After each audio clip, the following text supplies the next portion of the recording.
생생하게 상생하며 YTN 라디오 생생경제.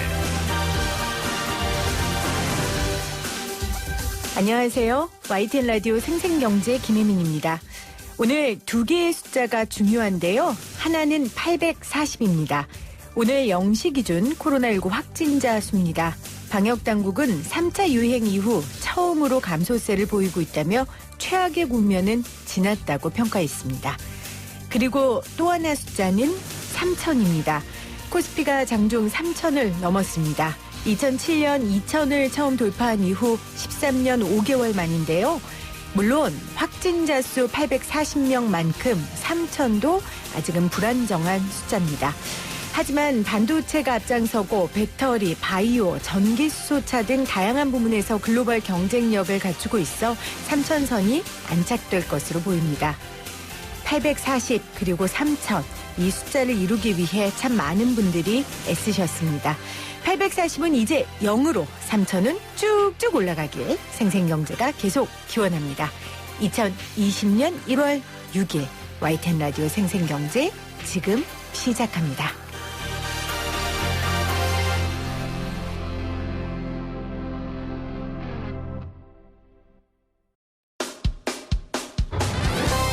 사람을 바꾸는 경제 이야기, 세상을 바꾸는 경제 뉴스. YTN 라디오 생생경제.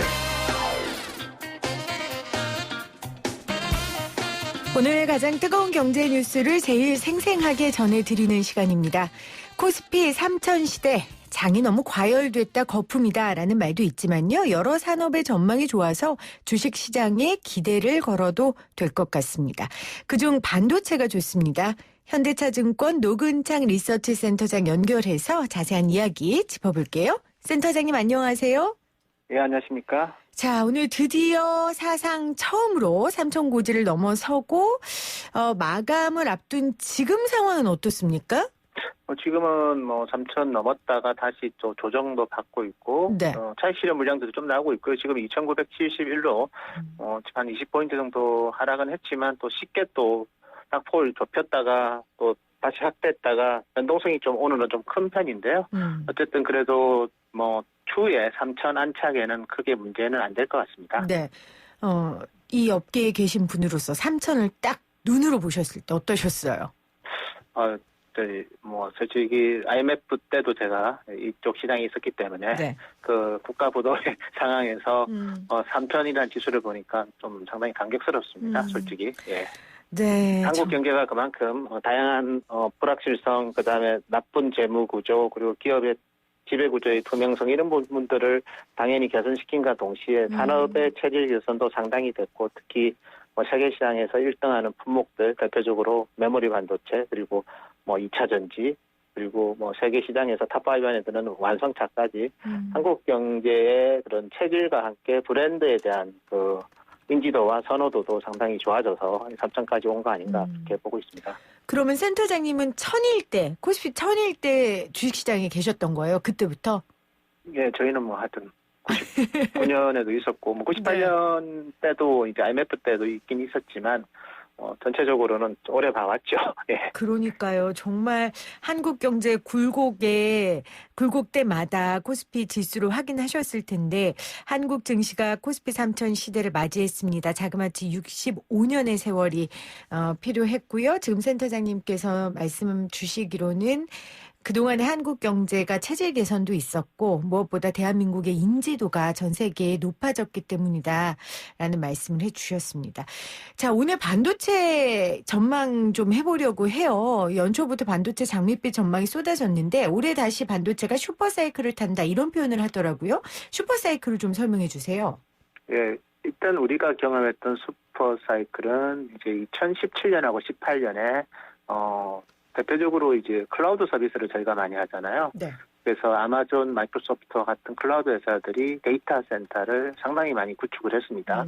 그래서 그때 이제 서버 디램 가격이 한 저점 대비 170% 오르면서 삼성전자는 2018년에 영업이익을 59조 원, SK 하이닉스는 20조 원을 기록했던 그 놀라운 실적 개선과 그다음에 제품 가격 상승 이게 1차 빅 사이클이었고요. 네네. 정말 역대급 사이클이었고 다시는 돌아오지 않을 거라는 그런 또 일부 조심스러운 시각도 있지만 저희는 이제 2차 슈퍼 사이클에 이제 진입하고 있는 아하. 상황이라고 저는 보고 있습니다. 1차 사이클은 2018년도였군요. 클라우드 회사들 때문에 SK 하이닉스나 삼성전자가 최고 실적을 낸 거예요. 그런데 이제 2차 사이클의 시작이 아닐까라고 조심스럽게 예측을 하고 계신데 그 근거는 뭐가 있을까요? 네, 저희는 1차 사이클은 상당히 이제 가격이 170% 올랐던 1차 빅 사이클만큼의 제품 가격 상승, 어떻게 보면 좀 화끈한 가격 상승과 또 화끈한 가격 냉각이 있었고요. 그래서 1차 사이클은 좀 진폭이 되게 컸고, 변동성이. 2차 사이클은 이제, 아마존도 그렇고, 마이크로소프트도 그렇고, 한번 투자를 해봤기 때문에, 그때만큼 가격은 올려주지 않을 거고, 또 그때보다는 조금은 중장기적인 투자를 할 것 같습니다. 그래서 그들이 차지하는 역할은 1차 사이클보다는 좀 줄어들 수는 있지만 네. 2차 사이클은 그 가격 상승폭은 1차 상승 사이클보다는 덜하더라도 지속성은 좀 더 좋지 않을까 보고 있고요. 그 배경에는 역시 5G 인프라 투자가 확대되면서 통신사들 그리고 컨텐츠를 딜리버리하는 회사들까지도 서버 투자를 어떻게 보면 새롭게 의미 있게 하고 있고 네. 여기에 이제 코로나라는 또 어떻게 보면 강제적 디지털화가 확대되면서 기업체들이 또 이제 보안이나 또 재택근무 이런 게 많아지면서 기업체들의 또 서버 투자도 많아집니다. 그래서 일반적으로 이제 아마존과 마이크로소프트를 저희가 공공재 성격이 강한 퍼블릭 클라우드라고 한다면 네. 기업체들이 따로 투자하는 프라이빗 클라우드 쪽이 이번 사이클은 좀 더 많을 것 같아요. 그래서 통신사, 그다음에 기업체들의 프라이빗 클라우드, 그리고 퍼블릭 클라우드 사업자들의 교체 주기 도래. 그래서 2차 사이클은 제품 가격 반등폭은 적겠지만 그 출하량 증가량은 아니면 우리가 반도체는 단순한 출하량보다는 빚 성장이라고 말하는데 빚 성장 면에서는 2차 사이클이 좀 더 좋을 것 같습니다. 그러니까 2차 사이클은 1차 사이클 때보다 가격 반등폭은 좁지만 확장성과 지속성 측면에서 훨씬 호재가 많다라는 말씀이신 거예요. 그래서 그런지 산업통상부 반도체협회가 올해 반도체 수출은 작년 대비 10% 증가한 1,075억에서 1,100억 달러를 기록할 것이다 라고 했거든요.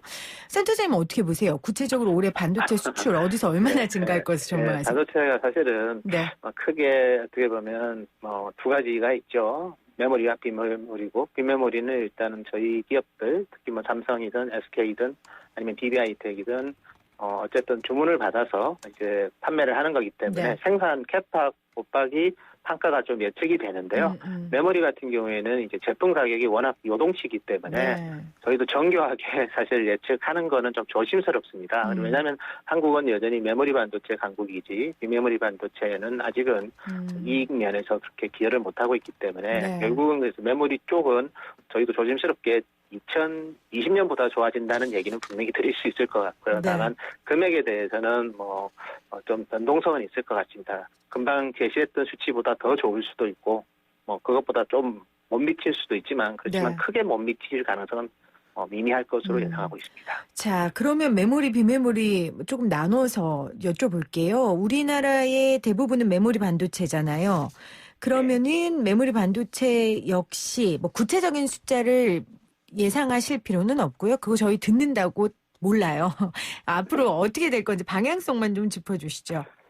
일단 메모리는 지금 대표 품목들 가격이 이제 1월부터 상승할 것으로 예상하고 있습니다. 네. 1차 빅사이클의 중심에 있었던 서버 디램 가격이 1월부터 12월 대비 한 4% 이상 상승할 것 같고요. 여기에 이제 재택근무가 확장되면서 이제 PC 수요가 상당히 좋고요. 그래서 PC를 필두로 하는 PC 디램 그리고 관련된 낸드, SSD 관련된 이런 제품들 가격도 조심스럽게 이제 반등을 좀 시도할 것 같습니다. 그리고 전체적으로 본다면 1분기보다는 2분기보다는 3분기의 가격 상승폭이 더 클 것 같고요. 네. 그래서 제일 올해 가격 상승폭이 큰 품목은 역시 서버하고 PC 디램이 될 것 같고 그 다음으로는 이제 스마트폰에 탑재되는 모바일 디램이 될 것 같습니다. 그래서 네. 전반적인 가격 흐름은 서버는 좀 가파르게 오를 가능성이 있고 왜냐하면 사업자들의 투자와 연동되기 때문에 소비자에 주로 연동되는 스마트폰 관련된 모바일 디램은 좀 상승폭은 좀 완만하고요. 반면에 PC 같은 경우에는 시장 규모는 크진 않지만 어쨌든 간에 지금 재택근무를 하면서 소비자들뿐만 아니라 기업체들도 이제 좀 고사양 노트북으로 좀 교체를 하고 있습니다. 그래서 보통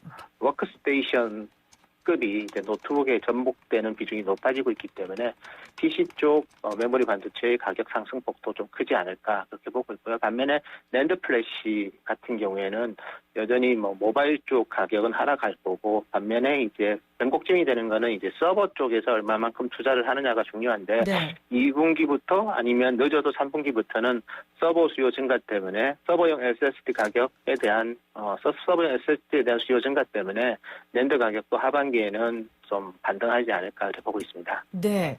자, 말씀하신 것처럼 메모리 반도체는 우리가 워낙 좋았고요. 강국이고, 근데 비메모리는 좀 약하잖아요. 그런데 올해 흐름이 좋으면 대만도 꺾을 수 있습니까? TSMC 시장 점유율이 50%가 넘기 때문에 그건 좀 불가능할 것 어렵습니다. 같고요. 네. 그리고 반도체라는 게 이게 입으로 꺾을 수는 없고요. 네. 생산 설비가 있어야 됩니다. 생산 설비가 TSMC의 반도 안 되고요. 또 대만에는 TSMC뿐만 아니라 또 세계 3위 회사 UMC 같은 회사도 있는데 그래서 생산 설비에서 한국이 많이 못 미치기 때문에 2021년에 도전하는 거는 불가능이라고 제가 감히 말씀드리고 네, 향후 몇 년간도 쉽지는 않을 거고요.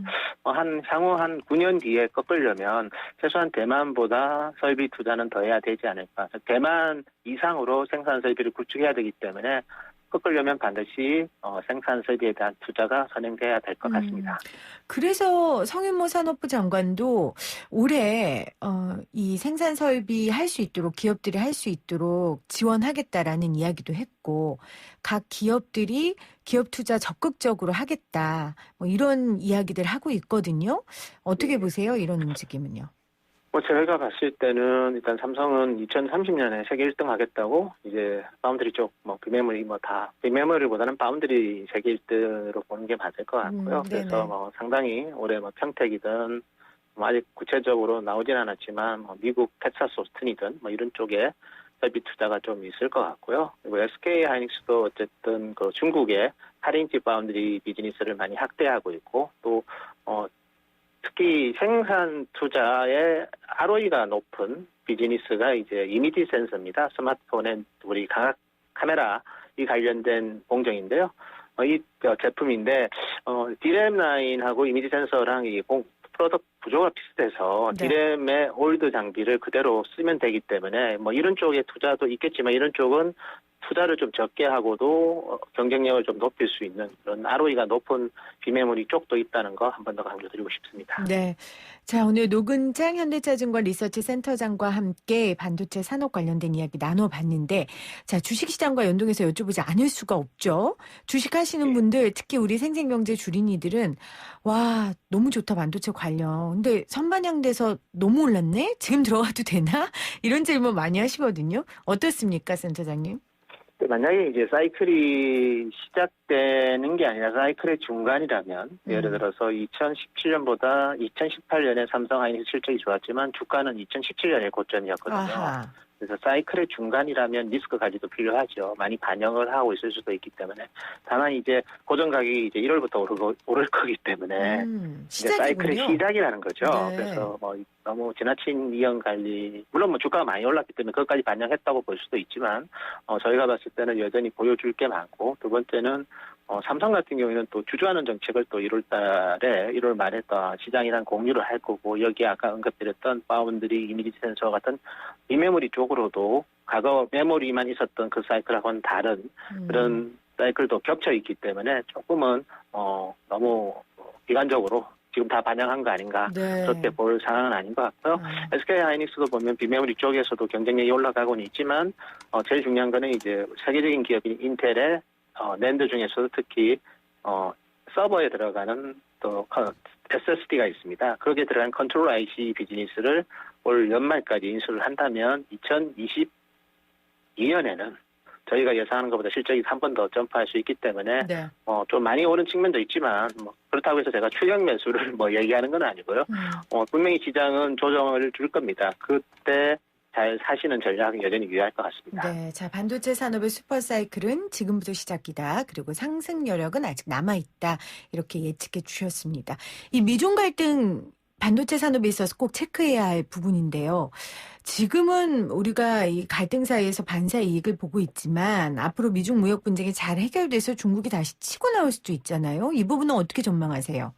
근데 일단은 우리가 첨단 반도체가 보시면 특히 우리 반도체도 반도체지만 하웨이가 했던 네트워크 장비 이런 쪽은 사실 군수 산업하고도 많이 연동이 됩니다. 네. 그리고 그런 쪽에 들어가는 반도체는 당연히 그런 국가 안보와 관련된 쪽도 연동이 되는 거죠. 그래서 제가 봤을 때는 일정 부분 하이엔드 반도체, 하이엔드 IT에 대해서는 저는 상당 기간 제재가 있을 거고 그 제재를 풀려면 중국이 많이 변해야 되고요. 로열티든 지적재산권과 관련된 다양한 어쨌든 로열티 지급이든 아니면 그런 기술 훔치기에 대해서 내부적인 페널티를 강화하든 뭐 이런 식이 되지 않으면 쉽게 풀어주지는 않을 것 같고요. 네. 다만 이제 좀 그렇게 하이엔드가 아니라 로엔드에 대해서는 일정 부분은 풀어질 가능성도 있을 것 같고 다만 그 로엔드 제품도 대부분 보면 중국에서만 판매가 되는 제품이기 때문에 사실은 한국 기업들이 그렇게 로엔드에 대해서는 지향하지 않기 때문에 이번 사이클에서 즉 미중 간의 갈등이 사실은 중국의 반도체 굴기를 상당히 꺾었는데 이번 사이클에서 조금 이런 부분들이 완화되더라도 한국 기업들한테 기업될 만한 하이엔드 쪽 반도체 쪽에서는 여전히 제한을 할 거기 때문에 이번 사이클은 좀 안심해도 되지 않을까 보고 네. 있습니다. 오늘 긍정적인 말씀 전망을 많이 해주시네요. 감사합니다. 예. 네, 지금까지 현대차증권 노근창 리서치 센터장이었습니다.